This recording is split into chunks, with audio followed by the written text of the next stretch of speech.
उपेंद्र कुशवाहा जी, आप जैसा बता रहे हैं कि तीसरी बार जो है जनता दल यूनाइटेड में आए और आप उनको एहसान फरामोश भी कह रहे हैं, फिर वो अपना हिस्सा भी मांग रहे हैं, फिर वो ये भी कह रहे हैं कि जो है हम पार्टी के किसी के कहने पर नहीं छोड़ेंगे। तो क्या लगता है कि वो रहेंगे या जाएंगे? देखिए, उनके रहने से और उनके जाने से पार्टी के सेहत पर कोई फर्क नहीं पड़ता है। इसके पूर्व भी वो 2 बार आए, 2 बार गए, तो पार्टी के अंदर में क्या फर्क पड़ा? सबसे पहला बात है। दूसरा बात है कि वो हिस्सा किस चीज का मांग रहे हैं। पार्टी के अंदर, राजनीति के अंदर हिस्सा क्या मांगा जाना चाहिए? अरे वो तो नीतीश कुमार जी की महानता थी कि उपेंद्र कुशवाहा जैसे जीरो पर आउट हो चुके नेता को पार्टी में बुलाया, और हिस्सा तो उपेंद्र कुशवाहा जी हम लोगों का खा गए। हमारा कोई दूसरा नेता संसदीय बोर्ड का अध्यक्ष बनता, जिन्होंने पार्टी को लगातार सेवा करने का सौभाग्य जिनको प्राप्त था। मनोज लाल दास मन्नू जी, जदयू में आप प्रदेश सचिव के पद पर कार्यरत हैं। अभी वर्तमान में जो है वो जदयू संसदीय बोर्ड के जो अध्यक्ष हैं उपेंद्र कुशवाहा जी, उनका लगातार जो है मुख्यमंत्री पर जो है अलग अलग रूप से जो है आरोप प्रत्यारोप लगा रहे हैं। क्या सच्चाई है और क्या पूरी बात है, आप अपना विवरण दीजिए। देखिए, हम तो एक यही जानते हैं कि उपेंद्र कुशवाहा जी जैसे राजनेता इस धरती पर कोई नहीं होगा इतना बड़ा आसान फरोश। जिस उपेंद्र कुशवाहा की राजनीतिक समाप्त हो चुकी थी 2020 के विधानसभा चुनाव और 2019 के विधानसभा चुनाव के अंदर उनकी जो स्थिति थी वह जीरो पर हो गई थी, कोई पूछने वाला नहीं था। कुशवाहा जी का कुछ बोलना कहीं से भी उचित नहीं लगता है, और कोई ऐसी बात पार्टी के अंदर है ही नहीं कि जिसको कि बोला जा सकता है। जनता दल यूनाइटेड एक पार्टी है, एक परिवार है जिसके मुखिया नीतीश कुमार जी हैं। तो उनके ऊपर अगर कोई भी व्यक्ति अगर बोल रहा हो तो उसके खिलाफ बोलना कहीं से भी उचित नहीं होता है। उपेंद्र कुशवाहा जी अब क्या सोच के बोल रहे हैं, वह महत्वाकांक्षी हैं और सभी लोगों को महत्वाकांक्षी होना चाहिए। मेरे हिसाब से अगर महत्वाकांक्षी आप नहीं हैं तो फिर कुछ बात नहीं है, लेकिन आप अति महत्वाकांक्षी हो जा रहे हैं तो ये तो गलत है। तो इसलिए उपेंद्र कुशवाहा जी के इन बातों में कहीं से कोई न दम है और न कोई बात है। केवल वो अपने मीडिया में आने के लिए और उनके भीतर में जो बात था, उस जो उनका महत्वाकांक्षी था, ये बोल रहा है। माननीय नीतीश कुमार जी को हम बधाई देते हैं कि उन्होंने उपेंद्र कुशवाहा जी को तीसरी बार अपने दल में बुलाया, लाकर उनको संसदीय बोर्ड का अध्यक्ष बनाया, और तो और उनको विधान परिषद का भी सदस्य बनाकर सम्मानित करने का काम किया। अब वो जाएंगे बात करने के लिए कि हमको उप मुख्यमंत्री बनाइए, तो इसके लिए नीतीश कुमार जी के पास कोई समय थोड़े है। उनका महत्वाकांक्षी को पूरा करने के लिए नीतीश कुमार जी के पास समय नहीं है। उनको कोई प्रॉब्लम था तो वो राष्ट्रीय अध्यक्ष ललन सिंह जी से बात करते, वो प्रदेश अध्यक्ष माननीय उमेश कुशवाहा जी से बात करते, तो मुख्यमंत्री जी के पास क्या बात करेंगे वो? अब मुख्यमंत्री जी कभी उपेंद्र कुशवाहा जी तो कह रहे हैं कि से जो है वो कॉल डिटेल निकाल के देख लिया जाए कि हमने कितनी बार कॉल किया, मुख्यमंत्री ने एक बार कॉल नहीं किया। नाचा न आवे तो अंगना टेक, और मिथिलांचल में एक कहावत है, क्योंकि हम लोग भी मिथिलांचल से आते हैं, कि हेरा रहेरा केना रही छान लात जूता खाई की मर जाते रही। तो वही हाल आदरणीय उपेंद्र कुशवाहा जी के साथ है। वो कभी कहते हैं राजनीति में कि कसम खाएंगे, बेटा के कसम खाएंगे, ये सब बात कहीं राजनीति में होता है? अगर उनको बेटा के कसम खाना है, सीएम के ऊपर सीधे वो बोले हैं कि उनकी भी संतान है, मेरी भी संतान है, और मंदिर में चल के कसम खाएं। नहीं, कहीं भी कसम खाए। राजनीति में कसम का कोई स्थान होता है क्या? इससे पहले भी उपेंद्र कुशवाहा जी कई बार कसम खाए कि हम जदयू में नहीं जाएंगे, तो आए कि नहीं आए? तो राजनीति में कसम, उनको कसम खाना है तो ये कसम न खाएं कि 2020 में जो एनडीए ने 22 टिकट दिए थे उसमें कितने टिकट वो बेचे, ये न वो कसम खाएं।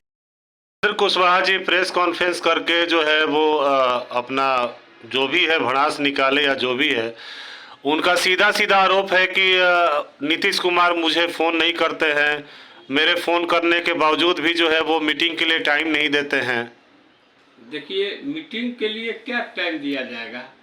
अगर आपको कोई राष्ट्रीय समस्या है, पार्टी की राष्ट्रीय स्तर पर कोई समस्या है, तो आप राष्ट्रीय अध्यक्ष जी ललन जी से भेंट कर सकते हैं। वो तो हमेशा कार्यालय में मौजूद रहते हैं, उनके पास आप अपनी बात को पहुंचा सकते हैं। आज तक उपेंद्र कुशवाहा जी ने किसी सवाल पर राष्ट्रीय अध्यक्ष माननीय सांसद ललन जी से कोई बातचीत नहीं किया। बिहार में कहीं कोई समस्या है, बिहार के पार्टी के आप हैं तो पार्टी की दो ही समस्या हो सकती है, या तो राष्ट्रीय स्तर पर कोई समस्या होगी संगठन का, या प्रदेश स्तर पर कोई संगठन की समस्या होगी। तो प्रदेश स्तर का जो संगठन है उसमें अगर कोई समस्या है तो उसको निजात करने के लिए मुख्यमंत्री जी ने प्रदेश अध्यक्ष उमेश कुशवाहा जी को बनाए हुए हैं, तो आप उनसे भी बात कर सकते थे। और जहाँ तक ये फोन की बात कर रहे हैं तो ये समझ लीजिए ये सबको बरगला रहे हैं। माननीय मुख्यमंत्री नीतीश कुमार के आवास पर एक अदना कार्यकर्ता का भी फोन जाता है तो वो नोटिंग होता है, और नोट होने के बाद अगर मुख्यमंत्री जी के पास समय है तो वो एक अदना कार्यकर्ता से भी बात करते हैं। समय नहीं है तो उनको जिस समय वो पार्टी कार्यालय आते हैं वहां पर उस कार्यकर्ता को बुला लेते हैं। तो जब आम कार्यकर्ताओं के साथ ये होता है तो उपेंद्र कुशवाहा जी जैसे नेता के लिए मुख्यमंत्री जी के पास समय नहीं होगा। कार्यकर्ता विधान परिषद में जाते हैं तो उस सीट को तो उन्होंने उनको दे दिया, तो हम लोगों ने तो कभी हिस्सेदारी की मांग ही नहीं की है। तो राजनीति में कोई हिस्सेदारी नहीं होती है। आप काम कीजिएगा, जनता आपको हिस्सा देगी। आप काम नहीं कीजिएगा तो जनता आपको बाहर कर देगी। जो 2019 में आपके साथ हुआ, जो 2020 में आपके साथ हुआ, तो कोई व्यक्ति बड़ा नहीं होता है। व्यक्ति के साथ साथ उसके ऊपर जिस पार्टी का सिंबल रहता है वह बड़ा होता है, पार्टी से बड़ा कोई नहीं है। हिस्सेदारी को उनको मिल गया था तो एमएलसी का दे है, हमारे एक कोई कार्यकर्ता वहां जाएंगे, कोई नेता नहीं जाएंगे, कार्यकर्ता ही जाएंगे। हमारे यहाँ कार्यकर्ता ही नेता होते हैं, नेता का कोई शब्द ही नहीं है। हमारे यहाँ ललन सिंह जी भी कार्यकर्ता हैं, हमारे यहाँ उमेश कुशवाहा जी भी कार्यकर्ता हैं, और कार्यकर्ता में दायित्व मिला हुआ है किन्हीं को, तो उस दायित्व का निर्वाह वह करते हैं और मुख्यमंत्री जी का दिशा निर्देश मिलता है। उपेंद्र कुशवाहा जी पर तो जब इन्होंने कहिए दिया माननीय मुख्यमंत्री जी ने कि उनको रहना है तो रहे, इनको जाना है तो जाए, तब उसके बाद उस विषय पर कुछ बोलने का कहीं तुक ही नहीं रहा। तो राजनीति में जब आप चलिएगा तो यहाँ कसम उसम का कोई वैल्यू नहीं होता है। मैं एक ही चीज कहता हूँ कि उपेंद्र कुशवाहा जी का जो भी बयान आया हुआ है वह बयान गलत है। हमको लगता है कि अति महत्वाकांक्षी में आकर वह इस तरह की बयानबाजी कर रहे हैं। और माननीय मुख्यमंत्री देखिए, जनता दल यू जो है उसके सम्मान नेता एकमात्र मुख्यमंत्री नीतीश कुमार जी हैं। तो नीतीश कुमार जी ने तो उनको स्पष्ट कह दिया कि आपको रहना है तो रहिए, जाना है तो जाइए, लेकिन वो इस्तीफा नहीं न देंगे। देखिए, पिछले राज्यसभा के समय उन्होंने इस्तीफा दिया था तो लोग इसको कह रहे थे कि इन्होंने सैक्रिफाई किया, गलत किया। अगर इस्तीफा वो नहीं दिए रहते तो उनके ऊपर एफआईआर होता, जो उन्होंने राज्यसभा में किया था करामत। इसके बचने के लिए उन्होंने रिजाइन दे दिया था। तो ये अब विधान परिषद के सदस्यता से तो इस्तीफा देने, हमारा एक कार्यकर्ता को दिया गया था कि किसी तरह मने आए। बिहार के अच्छे नेताओं में शुमार होते हैं, राजनीति में कोई गठबंधन नहीं पकड़ाता है, अकेले चना मिलकर कोई भार नहीं छोड़ता है।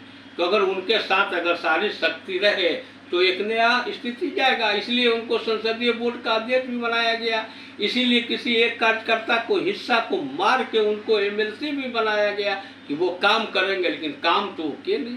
वो कभी किसी दूसरे संगठन के नाम पर अपना चल रहे हैं, कभी तीसरे संगठन के नाम पर चल रहे हैं। अरे आप जदयू के नाम पर करने से क्या जा रहा है? जदयू के नाम से तो करना ही चाहिए ना। जदयू के नाम से उनको करने में बहुत आपत्ति है। क्या कह रहे हैं कि पार्टी कमजोर हो रही है और पार्टी बर्बाद हो रही है। नीतीश कुमार जो है अपने कुछ सलाहकारों से घिरे हुए हैं, वो अंतिम अपना डिसीजन नहीं ले पाते हैं और पार्टी बर्बाद हो रही है, तो उसको मजबूत करने के लिए हम जदयू में आए थे, लेकिन नीतीश कुमार मेरी बात नहीं सुन रहे हैं। देखिए, जदयू में पार्टी को मजबूत करने के लिए नहीं आए थे। पार्टी के लिए मजबूत करने के लिए आते तो संसदीय बोर्ड के अध्यक्ष किसी दूसरे को बनाते। पार्टी को मजबूत करने के लिए आते तो आलीशान मकान में रहने के लिए, सरकारी मकान में रहने के लिए एमएलसी स्वीकार नहीं करते। तो पार्टी को क्या, पार्टी इनके कारण तो हम 17 जीती हुई सीट हार गए विधानसभा चुनाव में। तो मुख्यमंत्री जी को बधाई दीजिए कि उन्होंने ये जानते हुए कि इस व्यक्ति से 17 सीट हम लोगों को नुकसान हुआ है, उसके बावजूद भी उनको दिल खोल के गले लगाया। पार्टी के एक एक नेता, एक एक कार्यकर्ता मुख्यमंत्री की इस फैसले के विरोध में थे, लेकिन मुख्यमंत्री ने जब आगे बढ़ के उनको गले लगाया, सभी कार्यकर्ताओं ने मान सम्मान उनको दिया। तो इसीलिए मुख्यमंत्री जी के ऊपर किसी भी तरह का उनका जो आक्षेप है ये बिल्कुल गलत है। और जदयू कहीं से कमजोर नहीं है। सीट के घटने का मतलब ये थोड़े होता है कि आप कमजोर हो गए हैं। हमारा वोट का परसेंटेज देख लीजिए कि 2015 में क्या था, 2020 में क्या है। तो उस वोट के परसेंटेज में अगर 5% कमी आ जाती है तो हम समझेंगे कि हम कमजोर हैं। मुख्यमंत्री जी ने खुद ने कहा कि पिछले साल इतने लाख थे सदस्यता, इस साल इतने लाख है सदस्यता। तो बताइए कि कमजोर कहाँ से हुआ? तो बोलने के लिए वो बोल दे कि कमजोर हो गया है, तो अपना कमजोरी छिपा रहे हैं। वो तो खुद कमजोर हैं। हमारे नवीन आर्जा जी को मिला। मनोज जी, एक बात है, अंतिम सवाल है। अभी पिछले दिनों जो है उपेंद्र कुशवाहा जो है दिल्ली एम्स में भर्ती थे और भाजपा के कुछ नेता जो है उनसे मिलने भी गए थे। तो क्या ये समझा जाए कि वो जदयू छोड़कर भाजपा में जाएंगे? देखिए, भाजपा में जाए या कहीं जाए, वो तो प्रधानमंत्री जी को गाली देकर भाजपा छोड़े थे। अब तो उनकी क्या स्थिति है, और भाजपा वाले भी माननीय नरेंद्र मोदी को जो गाली बक रहा हो उसको अगर अपने पास लाता है तो ये भाजपा के ऊपर है। तीसरी बात ये है कि वो बिहार के अपने को जन नेता मानते हैं लोग। यहाँ पीएमसीएच में भी उनको सीट नहीं मिलता है और ये दिल्ली में जा रहे हैं रूटीन चेकअप। इससे पहले तो कभी नहीं उन्होंने ट्वीट पर लिखा था कि हम रूटीन चेकअप के लिए यहाँ पर भर्ती हैं। आज तक कोई ट्वीट वो दिखा दे पिछले साल का भी तीसरे साल का कि रूटीन चेकअप के लिए वो एम्स में भर्ती हैं? ये तो कोई नहीं दिखा। कोई उनको देखने जा रहा है, इसमें कोई पार्टी स्तर से कोई बात नहीं होती। कोई बीमार है तो जाएगा, लेकिन वो तो बीमार ही नहीं थे। उनको तो एक इस तरह के माहौल को क्रिएट करना था, तो रूटीन चेकअप के नाम पर वहाँ गए। पटना में जाते हैं रूटीन चेकअप, पटना में भी एम्स है, पटना में भी मेदांता है, पटना में भी पारस है। क्या रूटीन चेकअप?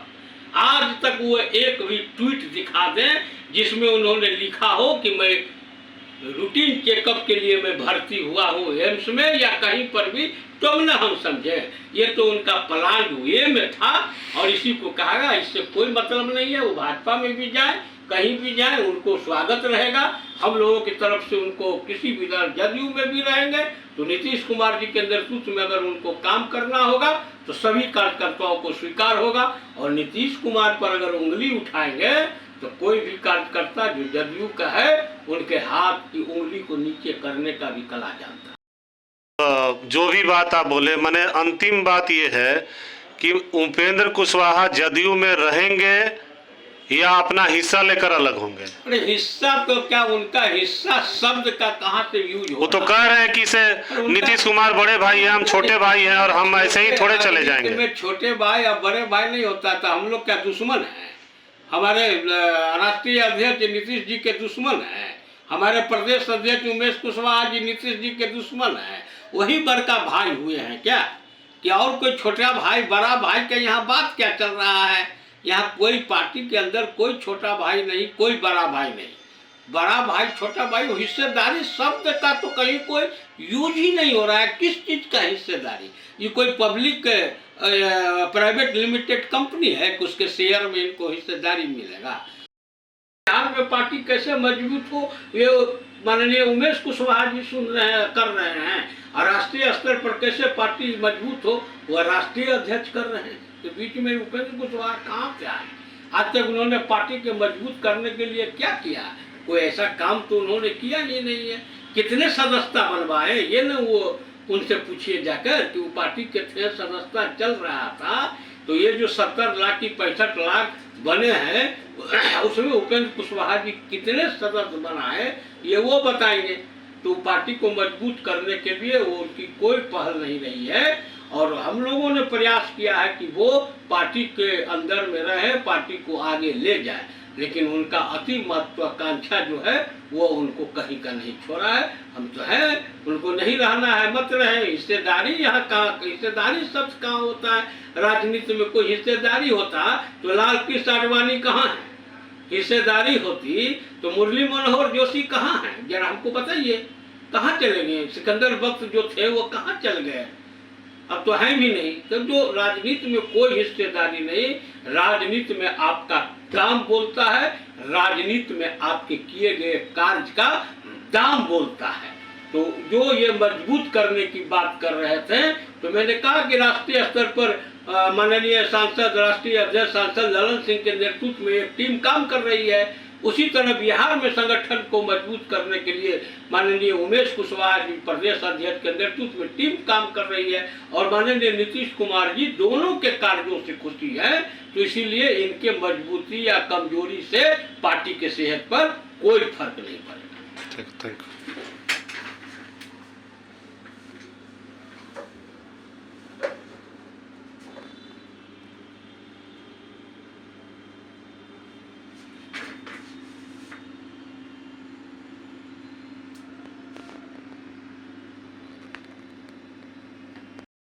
इसका फैसला बिहार की जनता करेगी। मतलब उपेंद्र कुशवाहा जदयू में रहेंगे या नहीं रहेंगे इसका अभी अंतिम फैसला नहीं है? नहीं रहेंगे तो उनको रहना है तो रहें, उनको नहीं रहना है तो जाएं।